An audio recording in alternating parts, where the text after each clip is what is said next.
I've had a lot of requests to check out the Razer Huntsman, because it's meant to give an advantage in terms of speed. I could give the usual marketing hype, but even if this is true, I would want to know how it translates to real world use. That's kind of been the basis of my entire channel. How do the products feel to someone with 2 decades of experience? The answer is pretty much the same. To show you what I mean, I bound a key in Razer Synapse software to mouse click.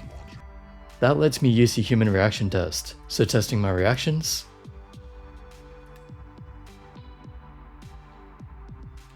You can see I'm getting about the same on both the BlackWidow Elite and the Huntsman. For me, I think I would want responsive keys for my movement mostly, but in games like CSGO and Quake, there's a slight movement after the strafe. You generally don't change direction instantly anyway, and you can always plan ahead for your movement, so you wouldn't really need that tiny advantage that this may give. This is just my opinion, of course.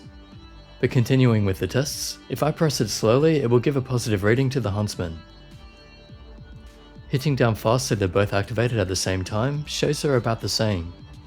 The testing isn't too accurate, but it all seems to point to there being no real advantage. I can't tell the difference, I'm sure some people think they can, but I'm yet to see proof of a claim like that. Stay tuned, I'll bring it up again if I ever get it. Where does that leave us for now? As always, I think you should just find the right keyboard for you, which means look at the features instead of some perceived advantage.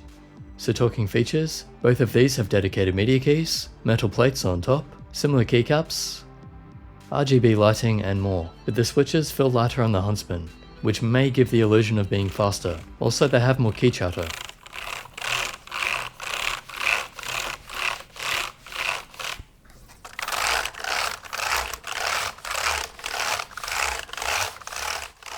I do like the more basic design, nice and flat. Usual stands on the base if you want to raise it.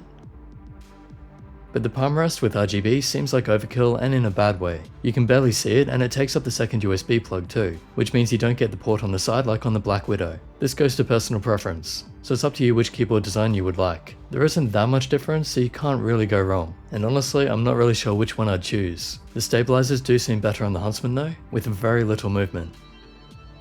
But they have been improved on the BlackWidow too, so Razer seems to be working on that. Here's a typing test on each so you get an idea of the sound, starting with the Huntsman.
Both are clicky switches, with the BlackWidow having a deeper tone, but they both sound good if that's what you're after.